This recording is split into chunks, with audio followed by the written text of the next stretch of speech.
and welcome to another episode of the All Words Are Free podcast. So today, and yes, the thing is still buzzing in the background because it's winter and it's cold, except my calendar still says June. And today we're going to be talking about class and performativity as well. So the whole concept of this video actually came to me today. Wild, I'm recording this on Tuesday rather than Friday because of how my week's fallen, but also it's been slightly more of a relaxed week so far in the lab. So I've had kind of incubation times or whatever. I've had time in the day to work on episode ideas and to get my notes together and collect some notes. And yeah, I felt quite a bit more energized at the start of this week. I think, you know, having more time to rest and things, it's really helping. Shocker, I know. But yes, I'm not really good at giving myself time to rest, and then I feel awful. And then you feel guilty because you can't do anything because you're so tired. Roundabout. But yeah, recently I've been feeling quite inspired with like writing and poetry and also my podcast ideas. So it's kind of fallen quite well and it's been quite nice, especially when I have a busy week at the end of the, even busier week at the end of the week with a few different things going on. A production manager pantomime that is on this week. So that's been really exciting. The panto that goes meh. So big kind of shout out to all the owls listening. I say all the owls, they should all be listening. As PM, I dictate that they should all be listening. But anyway, yeah, so today's episode was inspired by an episode of The Story on BBC Sounds. I really like it. It's kind of, it has a few different flavours of different kind of cultural things or political things or social things that are going on. And it's really good for like giving me ideas. It's given me a few podcast ideas, as well as just for interest. Yeah, I kind of like being abreast of what's going on. Is abreast the right word? Being on top of what's going on in the world, and especially like The Story focuses on British stuff, especially like politics. I find it a lot easier to digest when I'm listening to it rather than reading it. And the episode I listened to this morning was about elitism and who makes up the elite. And I thought it was a really interesting springboard to talk about the kind of concept of rising through the classes or upward rising, and also class, and then my own kind of experience of it as well, coming from like my background and coming to like Oxford and kind of how classes mingle and the whole north-south divide of it all. So yeah, that's what we're going to get into, and I hope you enjoy. Alright, so for the first section, I'm just going to jump on this whole who are the elite kind of question. So according to the who's who list kind of thing, the elite is made up of individuals with certain backgrounds and in certain professions. So there's an economic side where the highest earners make this list of who's who, they make this list of the elite. So you're talking like top 1% of GDP. And on the job side, there's, you know, your MPs, your kind of CEOs of top businesses, etc. But Lily, I hear you cry. Don't these things overlap? Yes, my dear listener. Yes, they do. And it was interesting because I think that when I was listening to this podcast episode and you know, the people on it were talking about like who is the elite, there's definitely a particular image that kind of at least comes in my mind. I think when I first think of the elite, like in the modern day, I do depict a kind of older white man, probably a politician. That's the sort of demographic or group that I see as the elite, or that are at least portrayed as the elite. And I think this is very much, you know, talking about performativity, it's very much pushed on the public. And, you know, people in high up positions, it's kind of constantly recited that they are in high up positions or they have power. And you do see that kind of wealth, in an economic sense, does correlate with power and therefore correlates with having access to this kind of elite demographic. But when I think of the elite, I also think of kind of old-timey aristocracy. So, you know, kind of Bridgerton, I'm sorry, Bridgerton kind of level rich, and that kind of the manor house and the horses and all that jazz. It's very kind of something you might read in a Jane Austen novel. That's also another kind of concept of the elite, which still goes on, but I think that over time, this is what the podcast episode actually discusses, that over time the kind of idea of the elite has changed, both in kind of who they are in their profession, but also how they kind of put themselves out there and how they present themselves. So there's an idea that the elite nowadays kind of aim to look more relatable or are more relatable, whether that's through hobbies. So, you know, previously they may have said, oh, my hobbies are hunting and I love classical music. And now it's kind of, oh, I love Beyonce and I like watching the football on a Sunday or whatever, or Saturday, I don't know what the football's on, sorry. Or they may aim to look more relatable by skewing their heritage. It's kind of intriguing, especially this latter point, that you know, people who are the elite may say, oh, well, I had a working class grandmother, or my second cousin is working class, you know, things like that, where they kind of relate themselves back to a kind of lower rung, per se, background. Now, obviously, this may be truly the case. You know, there are people out there who are currently said to be in the elite who do have a working class background.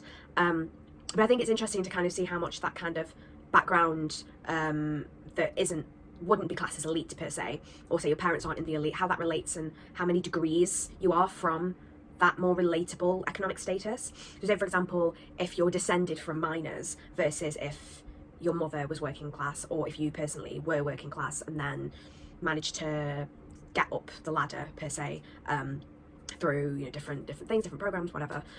It's really interesting. I think it's a very layered conversation. Statistically, the general public are more likely to trust someone who says that they have a working class relative or background personally. So this is where kind of politics comes into it. I think that politics and politicians are good examples of this kind of elite trying to be relatable.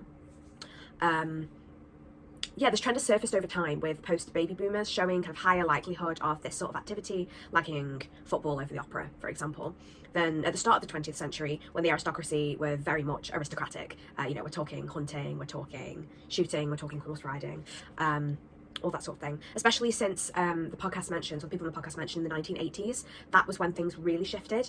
And this does correlate with the rise of media, which I think is another intriguing point. And yeah, I think there's also quite a nuanced layer to this, that are members of the elite lying about their preferences in order to seem more relatable and then in a sense manipulating the wider public?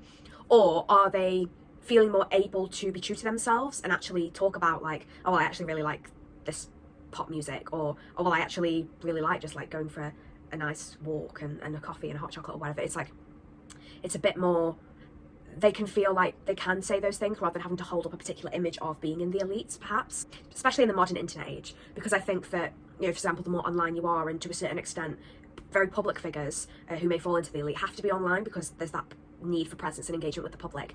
And I think that obviously depending on your age as well, but by being online, your life is more accessible to everyone. And of course people curate their own image, of course they do, and there again is this element of being relatable to that.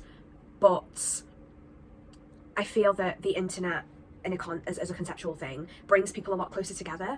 You know, people from all over the world can interact and share their culture and, you know, things they do, and things like, you know, a TikTok trend, it can become a worldwide thing. And so obviously, while this may not relate directly to, say, what politicians do, it just shows that the world has become a much smaller place, and therefore potentially the lines between demographics have become more blurry.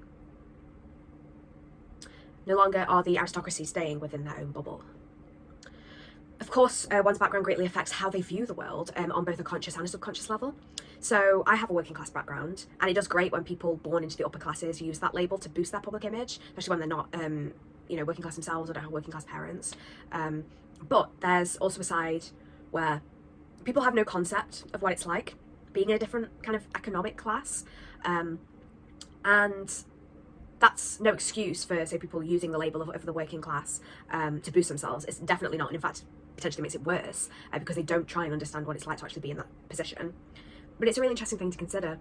I think that, you know, moving it the other way, like, I don't know, this kind of relates to what I was saying in my last episode, that I don't know what it's like to be upper class, and by, you know, me talking about like the elite and whatever, I don't actually know what it's like to be in that position. So obviously I can't speak for people in that position. I can only theorize, right? This is all allegedly, etc. And it goes both ways. I think that's important to remember. But also, it's quite shocking how different things are when you're in that position. So, you know, say for example, like, I've been to friends' homes where, you know, my friends are, say, middle class, and even then you can see quite a difference. And while they're not, you know, riding a horse and carriage into town and you know, whatever, like really, really rich, you can still see the wealth. And it's so difficult to describe, but it's like the different mannerisms and the different habits and the ways of speaking as well, and the ways of like how they think about money and how they dress and their aspirations. You can see the difference and the drive as well. I think that there's a kind of, not an ease to higher class, but almost there's different pressures and kind of different ideas of who you are and what you are and how you should act depending on your goal. Just say for example, coming to Oxford, I think that, you know, if you're coming from a working class background, you kind of feel like a demographic in the way of like they're taking you in to show they're diverse, but also that does not take away from the achievements of those people, of course, but there's that layer of, I can't describe it, it's like not a feeling of unbelonging, because I've never felt that, because I know I deserve to be here. But what I mean is, like, Oxford is such a middle to upper class place, and cultural differences are massive, and this kind of brings me on to the north-south divide thing. But also, I think when you're working class and coming to a place like Oxford, there's a performativity in you having, or not having to, but feeling like you should act in a more proper way. But also, there's that layer of, you know, if you're working class and you've got to Oxford, there's like that extra wow that people have. It's just like extra impressive. And it's patronising, maybe isn't the right word, but it is patronising in a way that it's like, wow, oh my God, you've done so well. And it's like, yeah, you have. I mean, you've got to Oxford, like, yeah, you have. But people who've come from Eton, for example, or another public school, they don't have that same wow factor, or people don't treat them so kind of almost patronisingly because it was almost expected for them to get here, which is rough on their part as well, to be fair. But also, you do feel singled out as somebody from a minority demographic, from a figures and percentages point of view, but also from a kind of way people see you. You know, being perceived is out of your control. You know, you're going to be perceived in a particular way based on your background and how you look and all these different things. But yeah, I think, you know, working class people, for example, are traditionally seen as, or typically seen as, having, you know, extra drive and this determination and this kind of hard slog to get to the next rung in the ladder. And I guess that's a positive thing in the way that, you know, working hard is a positive trait, but also then because you have to work harder and because it's more difficult for people from the north and people with working class backgrounds to get to somewhere like Oxford, there's a clear disadvantage to it, and there always will be, right? But going back to the kind of values and struggles thing, so for example, if a child is born into a middle class household, their values and their struggles are shaped by that backdrop. Since it's all economic, we'll talk money as an example here, and as I said, being in Oxford and having friends from a range of economic backgrounds, there are a few telltale signs and little subtle things that maybe people don't notice. So for example, owning a Ralph Lauren shirt, and I know that's so specific, but if I see a Ralph Lauren shirt, or anything kind of, you know, Ralph Lauren, Barber, anything like that, like those sorts of brands, and if you know what I mean, if somebody's wearing like a Ralph Lauren t-shirt, I'm like, yeah, you're middle class, and it just screams middle class in a way. I can't explain it, it just does. I found that money inherently has more value for people who have it now but didn't used to as well. The spending habits and what's considered like a large or small amount of money is also very skewed. To be completely plain, I also have to consider the whole student side of it, because as students, everyone's kind of a bit, oh my God, money, tell me about it. I looked at my bank account yesterday, crying. But while parents do have influence on this, you know, especially if you have very rich parents, there's obviously advantages there. But the kind of lower economic rungs seem to blur when you're students as well, especially if you're working class and aspiring to appear more affluent, or in a kind of modern world, the economic kind of statuses are blurred anyway, due to, you know, things like the internet. Everything is more fluid than it used to be, I feel. So one is also greatly influenced by their parents' background as well. So a parent born working class and now middle class, for example, will have different motivations and values in bringing up a child and just in general in life than a parent who has been middle class all their life. There's also, and you knew it was going to get to this point, you knew I was going to say it, a gender element to this as well. Historically, the elite have always been men, and significantly white men as well. The elite go to certain schools and universities, giving them a remarkably 48-fold higher chance of getting an elite level job. How intriguing. Okay, so my favourite topic, the north-south divide. I love being northern. I'm gonna start this section by saying that I love being northern. Not that anything I'm gonna say is gonna dispute that. But I think, I don't know whether maybe there's a wrongness to how I think, but like, I like being different in the way that I like being northern in the south. I like having, I guess it's like that little quirk maybe, I don't know, but I also, you know, I think I have the advantage in the way that it's just, it doesn't change what I can do or how I'm perceived outwardly, especially. It's only, you know, only surfaces when I talk, or, you know, in certain situations like culturally or whatever, but being northern doesn't affect my access to things in the way that, for example, being black or gay does. So I think, you know, it's potentially, I can think about it in a different way because it's not a block in the same way. I think that you know, of course, especially in the past, the north-south divide particularly was extremely rigid. And again, talking about like fluidity, now in modern times, it is much more mobile, and you know, industry is still very much skewed. You know, everything, a lot of jobs and things are very much in the south, especially higher paying roles. However, there is more access and more mobility available for people in the north. People don't tend to go from the south to the north, which is a discussion in itself. But yes, I suppose what I'm trying to say is that I don't feel restricted by being northern, and I don't think, maybe it is for some, but I don't feel it's a barrier to, you know, certain roles or you know, future, or anything, you know, what I want to do in the future or anything like that. So I've noticed that you know, being in Oxford, culturally people are quite different. I think when you're the only northerner in the room, like one doesn't see it as much. You know, when I'm like the only northerner, or one of few northerners in a room, I don't really notice it at all. But it's when another northerner, and especially like a very northerner, I don't know how else to say it, but it's like there's an element of performativity, right, which I'll get onto in a minute. But when you're from the north, and especially, you know, in the age of social media and everything, kind of things become a bit more homogenous, especially for younger generations.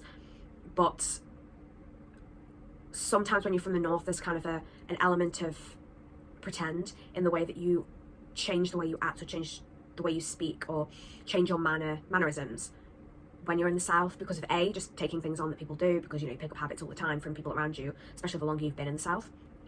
But also subconsciously maybe that kind of fitting in, because there is ultimately that thing in your head of, I'm different and I want to blend in, because everyone wants to blend in or fit in.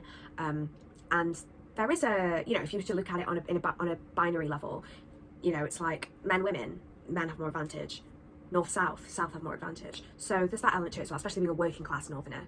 And I feel that, yeah, when somebody's like northern, if that makes sense, and I think there is an element of class in there as well, I can really tell the difference in just how people are and their personality and everything, how people act. And yeah, I can't help feeling like very comfortable with others from this from the north. So talking about performativity, I've talked about this before, but I can tell that there's little changes in my voice when I first came to Oxford. So at home, I used to go to like poetry events and things, which I'm picking up more now. More on that another time. And when I read my poetry, my voice changed in the way that I guess I'm just sort of enunciating things more carefully, because obviously you want your words to be clear.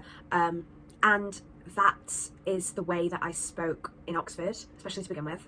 And I think it still is to a certain extent. I definitely, you know, my voice is different in the way that I do enunciate things more. And I can tell a difference in my voice when I first go home. And I think when I'm comfortable around people, particularly, that's when the more northern comes out. Or when I'm angry, to be fair. When I'm angry, the northerner really pops. But yeah, I think that especially over the past year, I've become much more relaxed around people generally. I think I feel more confident and things, so more mature. And so I think that in itself has allowed me to kind of be a bit more, just by being relaxed, my voice relaxes as well, and it relaxes into that kind of northern sound. I have a Stoke accent, so which apparently is quite unique. My friend went up there the other day for work, and they said how kind of distinct it was, and they said how like everyone sounded like me, which I find quite funny. I find it quite charming, maybe, who knows. I love being unique, why not? But yes, it's interesting.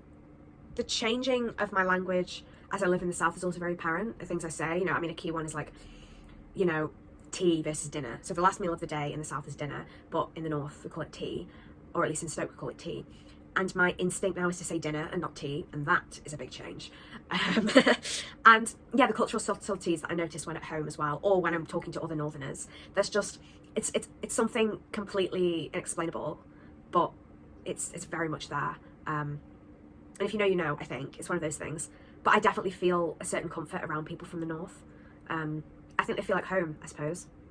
Especially with a very northern accent. I'm like, I can talk to you, I get you, this is great. You know, I've been to seminars where the speaker is northern and has like quite a northern accent, you know, Birmingham or whatever, and I'm like, oh, this is, it genuinely makes me relax, as in genuinely, very seriously, I just feel warm and I feel relaxed, and it's so strange. It feels really nice, you know, if I hear someone's voice and they are northern and they're very, you know, quite a distinct northern accent, because I think to a certain extent some people's accents are quite homogenous, or maybe I'm just so used to the kind of way people speak in the south that that's become kind of a standard in my head, because that's the way that a lot of people around here speak. But I also think that Oxford is such a multicultural city that there's people from all different places who all talk slightly differently, and so differences in accent aren't so perceptible to me unless they're very distinct.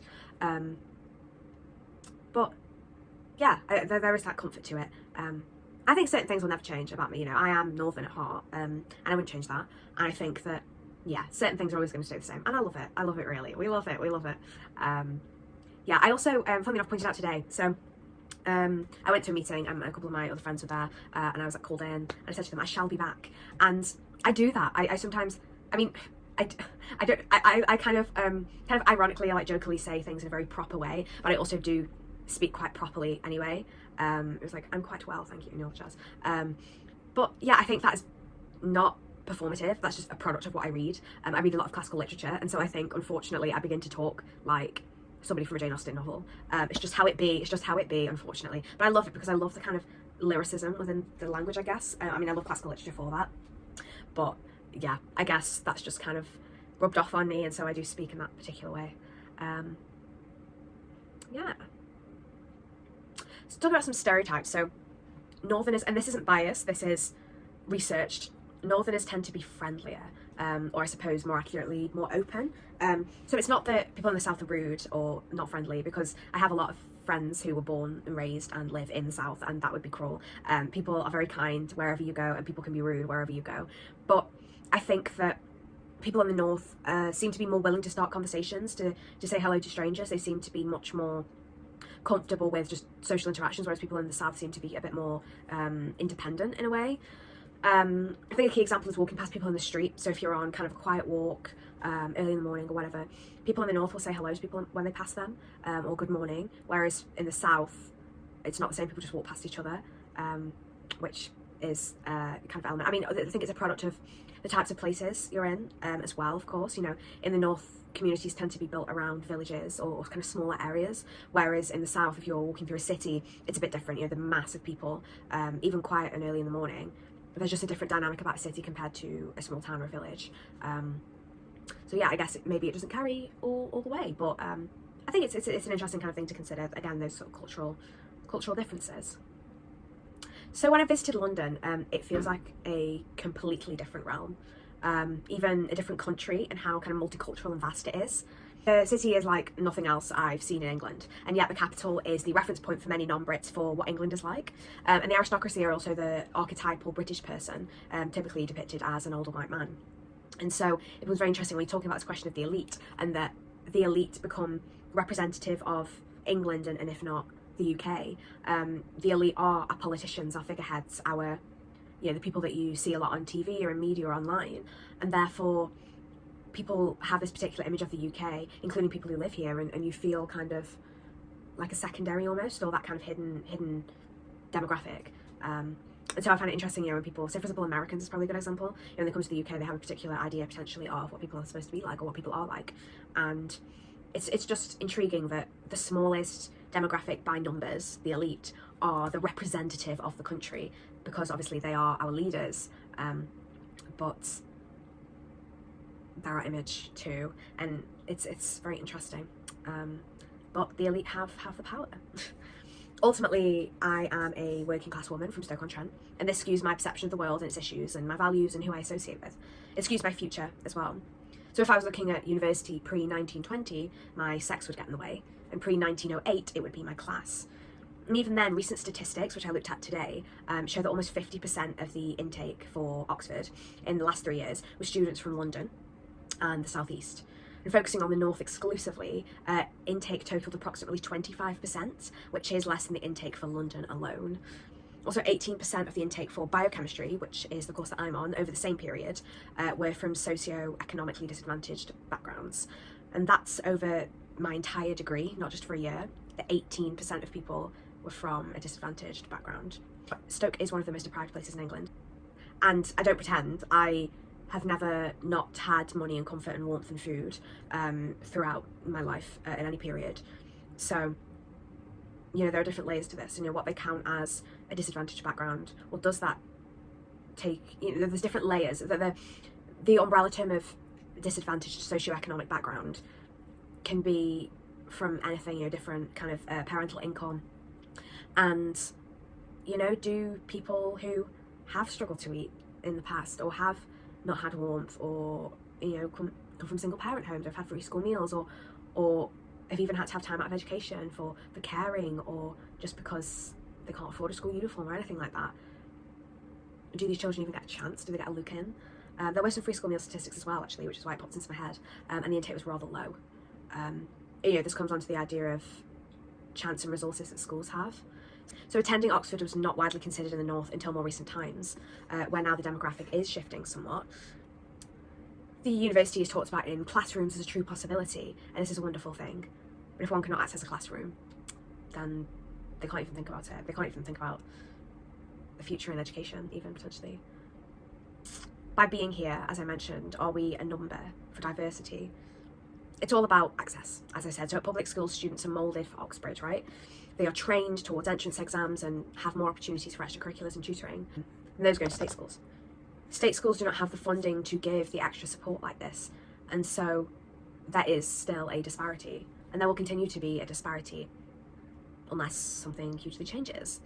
And elitism as an overall concept, and, you know, Oxford itself, you know, we've had a new chancellor in who, if you Google it, is not hugely representative of perhaps what the students want in a chancellor, and particular views that they want in a chancellor, and then the head of the university. And, you know, from all backgrounds and demographics, who they make a PDF document on the intake for. It's so important to continue to talk about these things. You know, it shouldn't have a X percentage from the North, and X percentage of people of colour, and X percentage of this particular religion, as being a way to circumvent, to say, oh, well, we're diverse, so that's it, we're done. It's not about preventing people from the South, or preventing people who go to public schools from coming to Oxbridge, because that's just going the other way. That's not what you want to do. What you want to do is to make the opportunity equivalent for everyone. And while, of course, Oxbridge, you know, it has the reputation for being a place of intellect and a place of high achievers, that does not need to change. You know, people can still, it can still be entrance requirements of straight A's and A stars and anything like that. But what I mean is that it's getting the resources to state schools, to people of colour, to the North, to different religions, as using the things I said before, to allow that greater chance, to give people that opportunity to be able to come to somewhere that was previously labelled elite. You know, class division is never going to go anywhere. Unfortunately, it's kind of how the world ticks over. And wealth disparity is likewise a very long-term issue. But I think that maybe by talking about these things, we're at least getting one step closer to a bit more change. I found the podcast episode that I listened to this morning really interesting, because it spoke on the image we have of different classes and who constitutes the influential demographic of the UK. It shows quite starkly how little say the public have, how little say people who, especially economic things, truly affect have, or affects the harshest have, and how people in power have no concept of how these people may think, what values these people may have, because they've never been in that position in the first place. There's an advantage to getting into positions of power. You have to have advantage to get there to begin with. Hard work and graft, sure, but there are more barriers the lower down the rungs, per se, you get. That's kind of where I'm going to end this episode. I think that I've said a few different bitty things, which I always tend to do, maybe without getting to a final point, but we'll see in the edit. Yeah, I think that this has been a really interesting one to look at. I mean, I've just delved into it today, and I was inspired for it today, so I'm glad I could record today. And yes, I'd love to hear what you think, other Northerners, do you feel you put something on? Do you feel like a number? Do you also feel more comfortable around other Northerners? And I don't know, What do people see around them? What are the telltale signs of somebody being rich? Yeah, please let me know what you think about this one. I care a lot about that class stuff, so it'd be interesting to hear your opinions. But yes, thank you all so much for listening, all for watching. I will talk to you next time, see or hear you next time. I always mess that bit up. I'm like, what do I say? What do I say? Anyway, and yes, I wish you all well. Take care, and let's keep talking.